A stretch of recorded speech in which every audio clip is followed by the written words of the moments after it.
to you about the Calamity Cards. So if you've played any of the other Oregon Trail cards, you found that the Calamity Cards were most of the time pretty bad.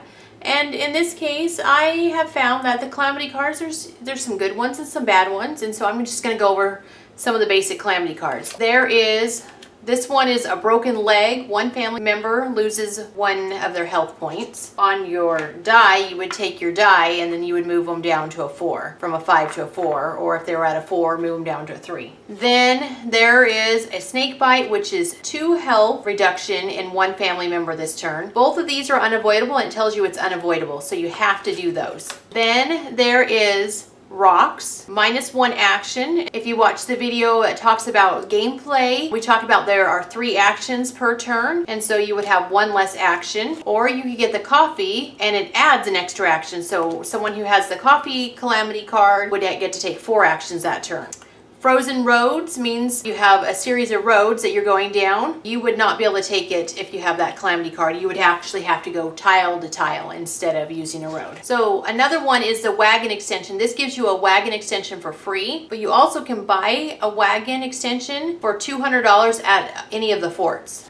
This one, Sabotage, it destroys a wagon, and so when your wagon is destroyed, then you have to get rid of any extra goods in your wagon extension. So your main wagon would be fine, but the extension would be destroyed, and you can have up to 1 extension, never more than that. You can get an additional ox for free, or you can get a Calamity card that's a dead ox, which kills your extra ox. Your 2 ox that are on your main player board, those will never die, but if you have a 3rd ox, and you draw this Calamity card, then that ox will die. The benefit of having an additional ox is that instead of drawing 2 tiles each turn, you can have up to 3, which means you can place up to 3 tiles on your turn. You also can buy an ox at the fort, $200. So we have the Pickpocket, which takes 100 coins from you. If you don't have 100 coins, then there's no effect. Then there is just a coin Calamity card that says gain 100 coins. There's a Thief that says lose 1 supply, a small or large supply in the wagon. It's the player's choice. Your little cubes that you have in your wagon, you can use either one of them, whatever one you would like to. Now we're going to get to the ones where players can die, a family member can die. So Dysentery, a family member dies. Avoid, now you have to remember, just because it says that they're dead, you read the small writing at the bottom. It says avoid by spending a medicine, one of your purple cubes, or reaching a fort this turn.